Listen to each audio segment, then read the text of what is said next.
Hello students, मैं अंजलि पयाल स्वागत करती हूँ आपका आईसीटी वर्चुअल क्लास में। कैसे हैं आप सब लोग? उम्मीद करती हूँ आप सब लोग अच्छे होंगे और अपनी लाइफ में बहुत बेहतर कुछ कर रहे होंगे।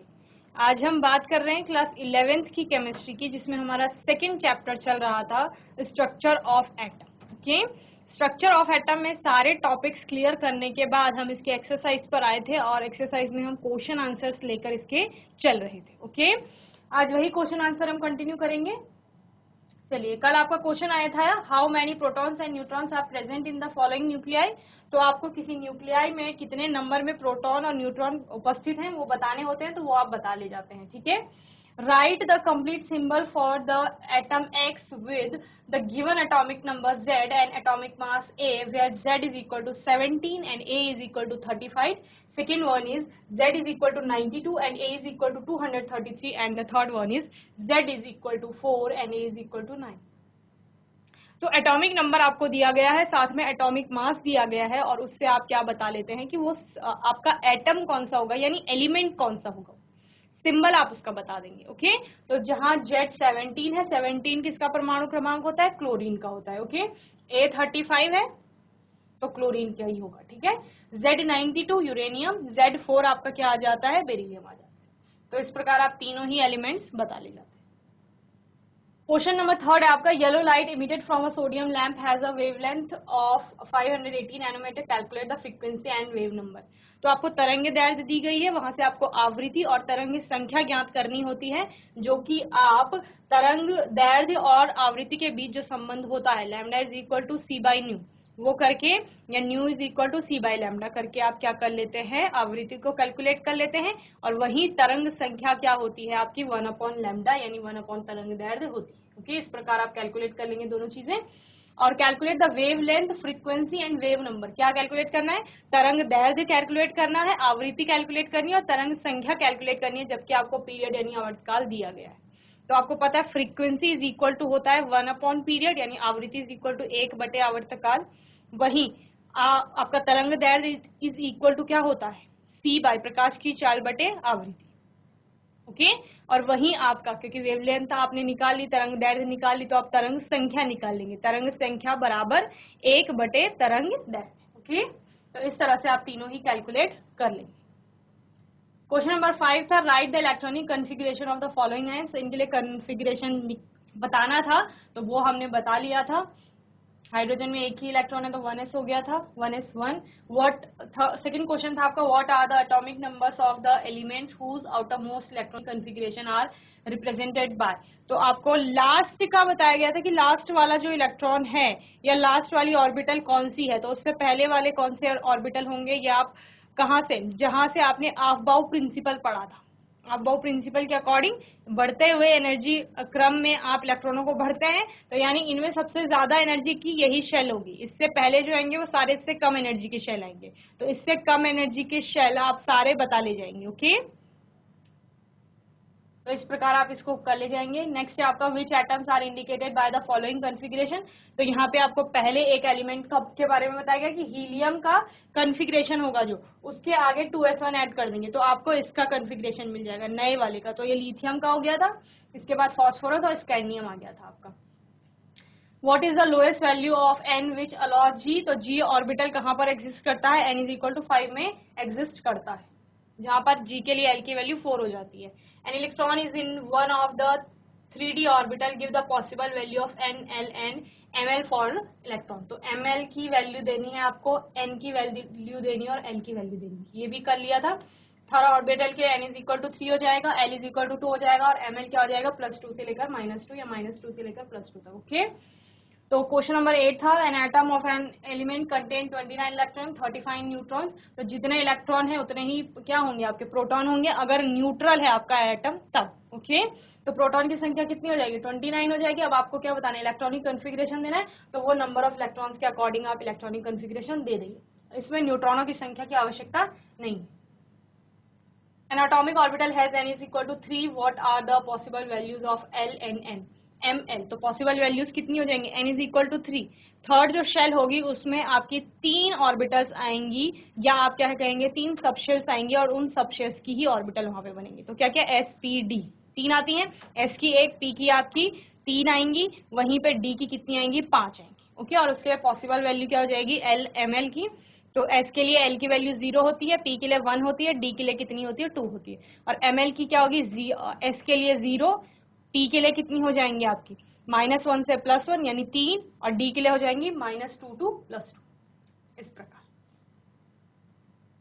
List of quantum number ml and l of electron in 3d orbital. तो 3d ऑर्बिटल में आपका ml और l की वैल्यू बतानी है, तो क्या हो जाएगी, 5 ml की वैल्यू आ जाती है और l की वैल्यू 2 रहती है, n is equal to already 3 है। Which of the following orbitals are possible, 1p 2s 2p and 3f। तो क्या क्या होता है आपका, 2s होता है और 2p होता है, 1p और 3p एग्जिस्ट नहीं करती, ये पॉसिबल नहीं होती, ठीक है। 1p and 3 orbitals 3f are not possible.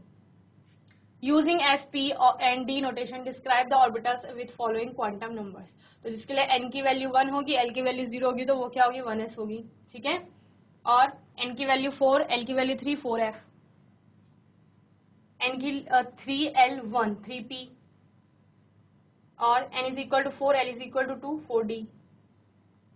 इस प्रकार आपके ऑर्बिटल आ जाएंगी। नेक्स्ट है, how many electrons in an atom may have the following quantum numbers, n is equal to 4, ms is equal to -12। तो n 4 वाली शेल में ms is equal to -12 है, तो आपको क्या बताने हैं, हाउ मैनी इलेक्ट्रॉन्स, कितने वहां पे इलेक्ट्रॉन हो सकते हैं।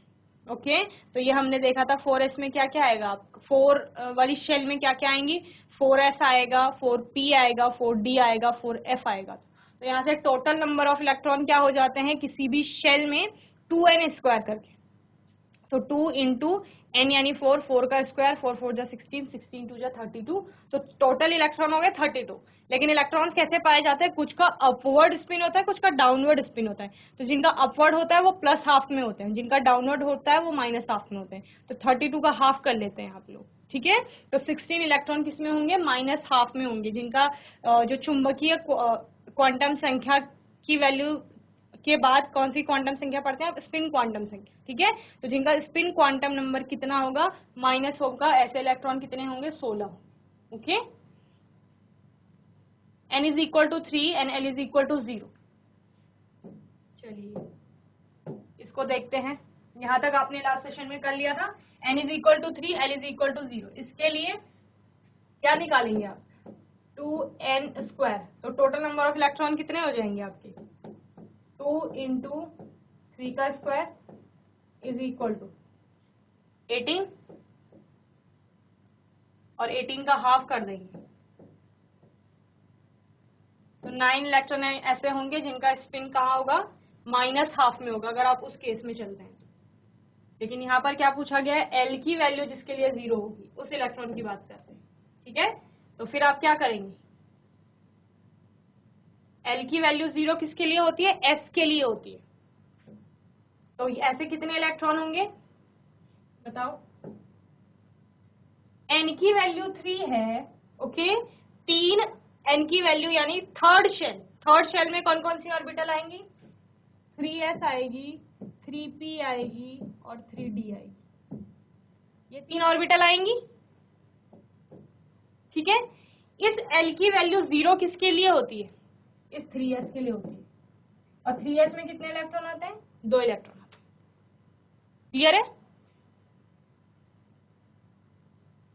तो इस प्रकार n is equal to 3, l is equal to 0, ml is equal to 0, ms is equal to +12 और -12, 2 इलेक्ट्रॉन होंगे, ओके। यानी इन दोनों इलेक्ट्रॉनों के लिए l की वैल्यू 0 ही रहेगी, और जब चुंबकीय क्वांटम संख्या की वैल्यू की बात करेंगे तो वो भी 0 ही रहेगी। 0 to 0 वेरी करता है ना आपका वैल्यू, 0 to l हम कहते हैं कि 0 से l की वैल्यू जो होगी, तो s के लिए l की वैल्यू 0 ही रहती है, चाहे वो 1s हो, 2s हो, 3s हो, 4s हो, कोई सा भी s, ओके। तो वहां पर 0 to 0 आप कहेंगे तो 0 to 0 में 0 ही होगी ml की वैल्यू। ms की वैल्यू की बात करते हैं, ms यानी स्पिन क्वांटम नंबर, तो वो क्या, 2 इलेक्ट्रॉन है, एक का अपवर्ड डायरेक्शन में मूवमेंट स्पिन हो रहा है और एक का डाउनवर्ड, तो एक +12 में जाएगा, एक -12 में जाएगा, तो 2 इलेक्ट्रॉन है आपके, ओके। चलिए नेक्स्ट क्वेश्चन है, in Rutherford experiment generally the thin foil of heavy atoms like gold, platinum etc have been used to be bombarded by the alpha particle If a thin foil of light atoms like aluminium etc. is used, what difference would be observed from the above result? क्या कह रहे हैं कि heavy atom लिया गया था, यानी heavy atom का मतलब क्या, गोल्ड प्लेटिनम, ये वाले जो मेटल्स थे इनकी फॉइल बनाई गई थी जब क्या कर रहे थे रदरफोर्ड अल्फा पार्टिकल्स की बॉम्बार्डमेंट कर रहे थे एटॉमिक मॉडल के लिए। तो वहां पर अगर हैवी एटम की जगह कोई हल्का क्या लाइटर एलिमेंट या लाइटर आप एटम बोल रहे हैं वो लिया जाता, फिर क्या होता? तो क्या होता है आपका डिफ्लेक्शन, हम लोग वहां पर देख रहे थे, तो उस डिफ्लेक्शन की बात करेंगे। We have studied that in Rutherford's experiment by using heavy metals like gold and platinum a large number of alpha particles suffered deflection। Alpha particle क्या हो रहे थे, डिफ्लेक्ट हो रहे थे ना अपने पाथ से, तो वही हमने देखा while a very few had to retrace their path, जबकि बहुत ऐसे थे जो कि रिट्रेस कर रहे थे अपने पाथ को। If a thin foil of lighter atoms like aluminium etc. be used in the Rutherford experiment, this means that the obstruction offered to the path of the fast moving alpha particle will be comparatively quite less। ठीक है, तो atom जितना भी क्या obstruction create कर रहा था रास्ते में वो अब कम हो जाता, क्यों? क्योंकि एटम आपका कैसा हो गया, अब हल्का हो गया है। As a result the number of alpha particle deflected will be quite less, यानी बहुत कम डिफ्लेक्ट होते, and the particles which are deflected back will be negligible. तो ऐसे हो सकता था, यानी अगर हैवी एटम है, हैवी एटम से अल्फा पार्टिकल जा रहा है तो वो डिफ्लेक्ट होगा अपने रास्ते से, लेकिन अगर ये एटम हल्का हो गया तो ये डिफ्लेक्शन कम होगा, यानी ज्यादातर ऐसे ही गुजर जाएंगे। तो फिर आपको नंबर ऑफ डिफ्लेक्टेड जो थे पार्टिकल्स वो क्या मिल जाएंगे, बहुत कम मिल जाएंगे, या आप क्या कहेंगे, नेग्लिजिबल हो जाएगा वो केस। ओके, क्वेश्चन को नोट करेंगे विद आंसर, फिर हम नेक्स्ट देखेंगे।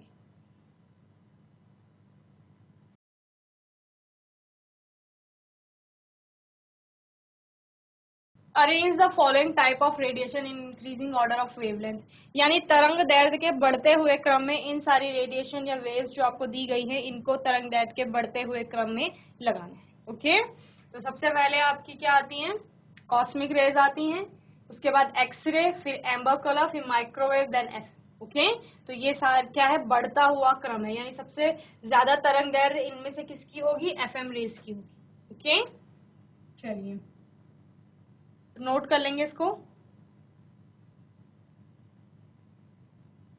14 है the unpaired electrons in aluminium and silicon are present in the 3p orbital, which electron will experience more effective nuclear charge from the nucleus। Okay, तो कौन ज्यादा effective nuclear charge को महसूस करेगा? इन दोनों में हमें पता है कि सिलिकॉन का क्या होता है, एटॉमिक नंबर ज्यादा होता है या उसमें ज्यादा इलेक्ट्रॉन होता है। Configuration of the two elements are, aluminium का क्या होता है, 13 होता है, तो 10 नियॉन का होता है, तो नियॉन 10 लिखा हुआ है जितना, यानी 10 में कितने आ जाएंगे, 1s2, 2s2 और 2p6, उसके बाद 3s2, 3p1, ये एल्यूमिनियम का हो गया। लिख सकते हैं आप इसको आगे, 1s2, 2s2, 2p6, इतना नियॉन का होता है इसीलिए नियॉन लिख देते हैं सिंपली, फिर 3s2 और 3p1, ये एल्यूमिनियम का इलेक्ट्रॉनिक कॉन्फ़िगरेशन। इसके बाद सिलिकॉन आता है, सिलिकॉन का 14 होता है, तो उसके लिए क्या हो जाएगा, यही सेम होगा, 1s2, 2s2, 2p6, 3s2 और 3p में कितने आ जाएंगे, 2 आ जाएंगे। ये किसका हो गया, सिलिकॉन का हो गया। अब the unpaired electron in silicon will experience more effective nuclear charge because the atomic number of the element silicon is more than that of aluminium.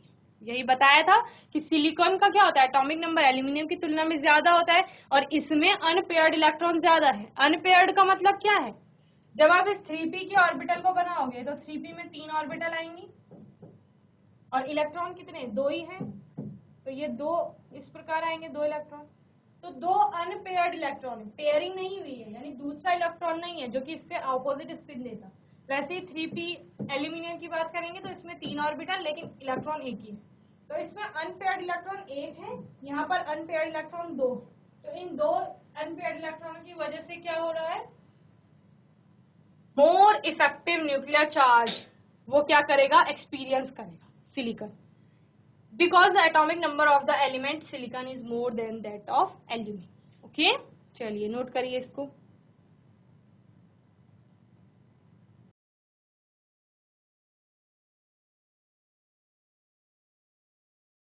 चलिए नेक्स्ट क्वेश्चन देखते हैं। Indicate the number of unpaired electron in P phosphorus. तो phosphorus का क्या होता है, 15 होता है आपका इलेक्ट्रॉनिक, जो इलेक्ट्रॉन्स होते हैं, नंबर ऑफ इलेक्ट्रॉन्स या एटॉमिक नंबर आप जिसे कहते हैं, तो उसके हिसाब से आप क्या कर ले जाएंगे, आप इसका इलेक्ट्रॉनिक कॉन्फ़िगरेशन दे देंगे। तो इलेक्ट्रॉनिक कॉन्फ़िगरेशन क्या होगा, सबसे पहले इलेक्ट्रॉन जाएंगे 1s में, कितने इलेक्ट्रॉन 2, फिर जाएंगे 2s में, कितने इलेक्ट्रॉन 2, फिर जाएंगे 2p में, कितने इलेक्ट्रॉन 6, तो 10 हो गए, 15 है टोटल। फिर 3s में जाएंगे तो 3s में 2 इलेक्ट्रॉन, फिर बचे 3p में कितने इलेक्ट्रॉन 3। तो आपने क्या बताना है, नंबर ऑफ अनपेयर्ड इलेक्ट्रॉन। तो ये अब अगर आप सबको ऑर्बिटल में भर दें तो आपको पता है 1s में 2 और 2 इलेक्ट्रॉन है, तो 1s में एक ही ऑर्बिटल बनती है, उसमें 2 इलेक्ट्रॉन, तो पेयर्ड है।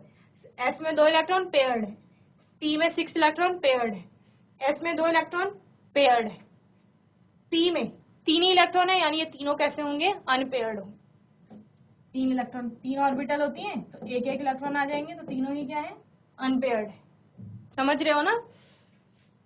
s में आपके अगर 2 ऑर्बिटल है, 2 इलेक्ट्रॉन है तो पेयर्ड है, p में अगर आपके 6 इलेक्ट्रॉन है तो पेयर्ड है, d में आपके 10 इलेक्ट्रॉन है तो ये सारे पेयर्ड है, f में आपके 14 इलेक्ट्रॉन है तो सारे ये पेयर्ड है। अगर इसमें कितने हो जाते हैं, 4 हो जाते हैं सपोज, तो तब क्या होगा, तब इसमें 6 में से 4 माइनस कर दोगे, कितने बचे 2, तो वो 2 कैसे हो जाएंगे, अनपेयर्ड हो जाएंगे। ठीक है, अगर 5 हैं तो फिर आप क्या करेंगे, 6 में से 5 माइनस कर दो 1, तो 1 आपका अनपेयर्ड आ जाएगा। ऐसे ही 10 में भी होगा, अगर आपके कितने इलेक्ट्रॉन है, 6 इलेक्ट्रॉन है, तो फिर आप क्या कर दोगे, 10 माइनस 6, तो कितना आएगा 4, 4 इलेक्ट्रॉन कैसे हैं, अनपेयर्ड। इस प्रकार आप क्या नंबर ऑफ अनपेयर्ड इलेक्ट्रॉन्स बता देंगे कहीं पर भी। अब जैसे यहाँ कितने हैं, 3 है, टोटल पेयरिंग के लिए 3 इलेक्ट्रॉन और चाहिए, तो 3 इलेक्ट्रॉन यहाँ क्या है, अनपेयर्ड है, तो वो आप बता देंगे, number of unpaired electrons are 3। Silicon, silicon का कितना होता है, 14 होता है, तो 14 में ये हमने अभी देखा था कि 2 इसमें क्या आ रहे थे, अनपेयर्ड इलेक्ट्रॉन आ रहे थे। ओके, इस प्रकार। नेक्स्ट है क्रोमियम। क्रोमियम का होता है 24, तो 24 आर्गन 18 की तरह इसका पहला वाला वो चलेगा। उसके बाद ये है 4s1, यहाँ पर लिखा गया है 4s1 और 3d5। तो ये किस प्रकार, यानी आपके टोटल 6 यहाँ पर अनपेयर्ड इलेक्ट्रॉन आएंगे। 4s1, s में आपके 2 इलेक्ट्रॉन होते हैं पेयरिंग में, लेकिन एक ही इलेक्ट्रॉन है तो एक वहां कम है, या आप क्या कहेंगे, एक इसमें है अनपेयर्ड इलेक्ट्रॉन और 5 यहाँ है अनपेयर्ड इलेक्ट्रॉन। ओके, तो 5 और 1 6। आयरन, आयरन का कितना होता है 26, 26 में 4s2 3d6, तो 3d6 इसमें 4 इलेक्ट्रॉन आ जाएंगे अनपेयर। 3d6 क्या कहता है, 5 ऑर्बिटल बना लो डी की, ये 5 हो गई, ये 5 इलेक्ट्रॉन भर दिए, 6 है एक और, तो ये 4 कैसे बच गए, अनपेयर, जिनके पास दूसरा इलेक्ट्रॉन नहीं है, तो 4 आ गए अनपेयर इलेक्ट्रॉन। और krypton 36, 4s2 3d10 4p6, number of unpaired electron nil, यानी 0 नंबर। यहाँ पर क्या है, लास्ट की ऑर्बिटल आपको दिखाई गई है 4 वाली, तो 4s में 2 इलेक्ट्रॉन है, लास्ट की शेल है ये, ठीक है, 4 जिसमें n की वैल्यू 4 हो जाएगी, तो 4s2, s में 2 इलेक्ट्रॉन रहते हैं, दोनों पेयर्ड है। 4p6, p में कितने इलेक्ट्रॉन रह सकते हैं, 6 मैक्सिमम, तो 6 ही है, यानी तीनों के तीनों क्या होंगे, पेयर्ड होंगे, तीनों ऑर्बिटल में पेयर्ड इलेक्ट्रॉन पाए जाएंगे, तो यानी नंबर ऑफ अनपेयर्ड इलेक्ट्रॉन कितने हो गए, 0। ओके, नेक्स्ट है how many subshells are associated with n is equal to 4। n is equal to 4 में कितनी सबशेल्स एसोसिएटेड होंगी या जुड़ी हुई होंगी, तो n इज इक्वल टू 4 में 4s 4p 4d 4f, 4, और चारों की जितनी ऑर्बिटल होंगी सारी पाई जाएंगी। ओके, तो for n is equal to 4 number of subshells are l is equal to 0 यानी 4s, l is equal to 4 यानी 4p, n is equal to 2 यानी 4d, l is equal to 3 यानी 4f, तो total कितनी हो गई 4।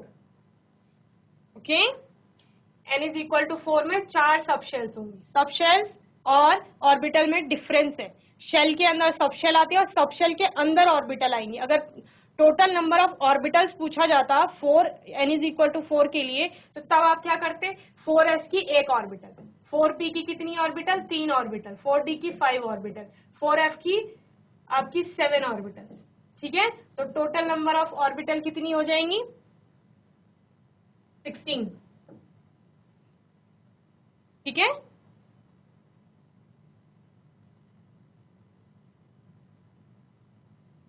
चलिए नेक्स्ट देखते हैं। How many electrons will be present in the sub shells having MS value of -12 for n is equal to 4। How many electrons will be present in the sub shells having MS value of -12 for n is equal to 4। तो n is equal to 4, total number of electron 2n का square, तो कितना हो गया 2 into 4 का square, तो total हो गए आपके 32 और -12 में होंगे 32 का हाफ यानी 16 इलेक्ट्रॉन। ठीक, इस तरह से total number of orbital which can be present n is equal to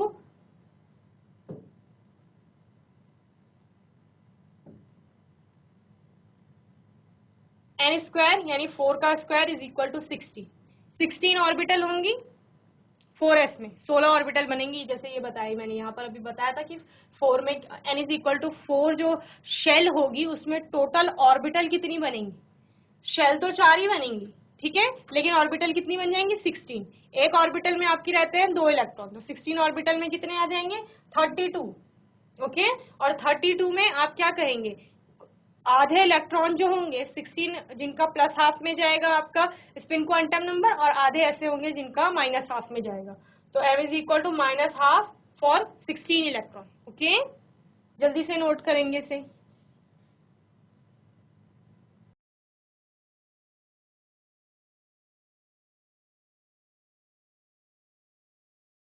seventeen है, discuss the similarities and differences between a 1s and a 2s orbital.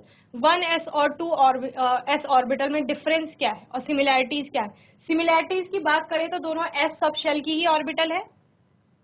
तो अगर हम बोलेंगे कि अगर किसी भी एटम की बात करें, उनका 1s और 2s में अगर इलेक्ट्रॉन जा रहा है अंतिम इलेक्ट्रॉन, तो हम क्या कहेंगे कि s वाली सब शेल में ही इलेक्ट्रॉन जा रहा है।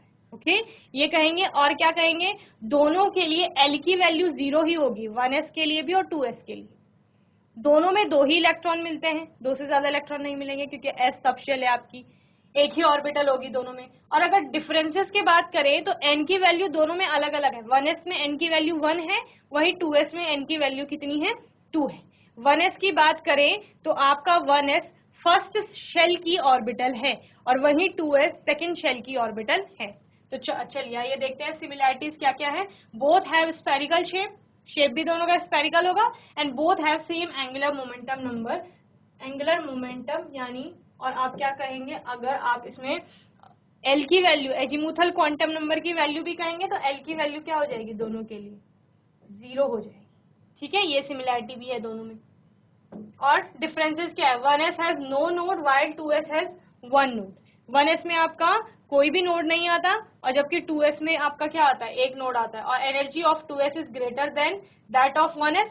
और अगर हम क्या कहें क्वांटम संख्या की बात करें तो n is equal to 1 for 1s while n is equal to 2 for 2s। Okay, ये डिफरेंस भी आ जाएगा।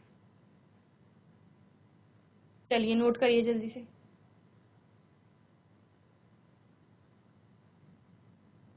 Next long answer type question है आपका। पहला क्वेश्चन है what is the limitation of Rutherford model of atoms. तो रदरफोर्ड के मॉडल एटम, रदरफोर्ड का जो एटॉमिक मॉडल था उसकी लिमिटेशंस बतानी है, यानी उसकी कमियां क्या क्या थी।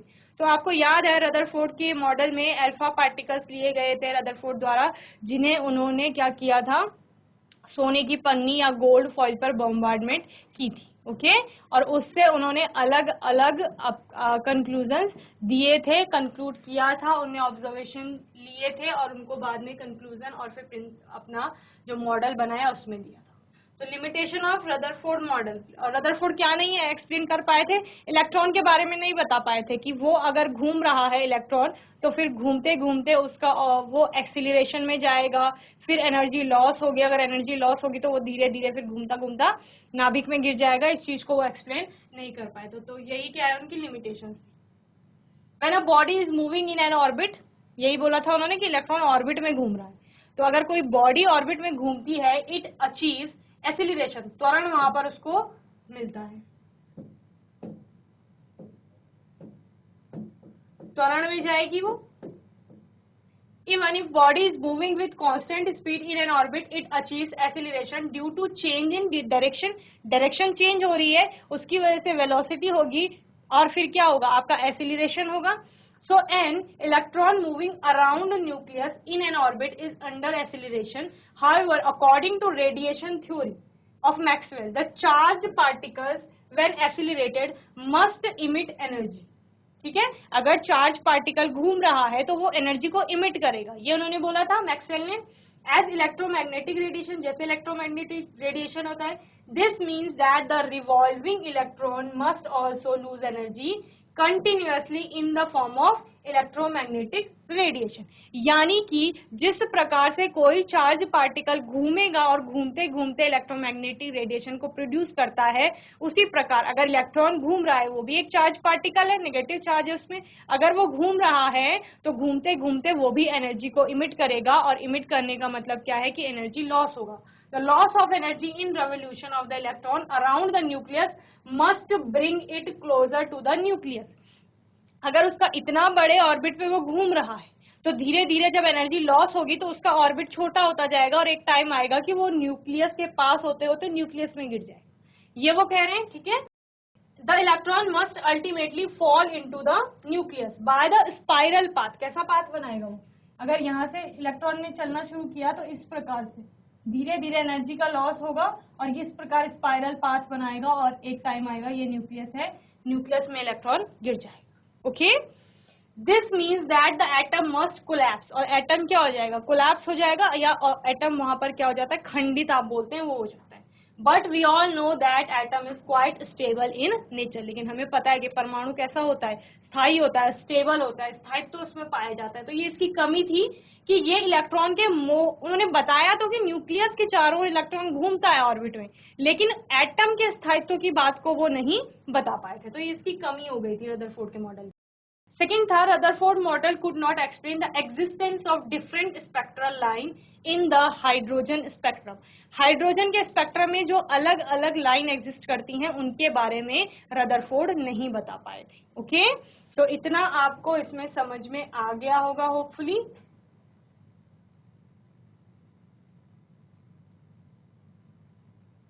तो बच्चों आज के सेशन में हमने कुछ और क्वेश्चंस किए चैप्टर 2 से, जो कि स्ट्रक्चर ऑफ एटम है, ये आपको अच्छे से समझ में आए होंगे। किसी क्वेश्चन में कोई डाउट होगा तो वो आप लोग नेक्स्ट सेशन में पूछ लेंगे।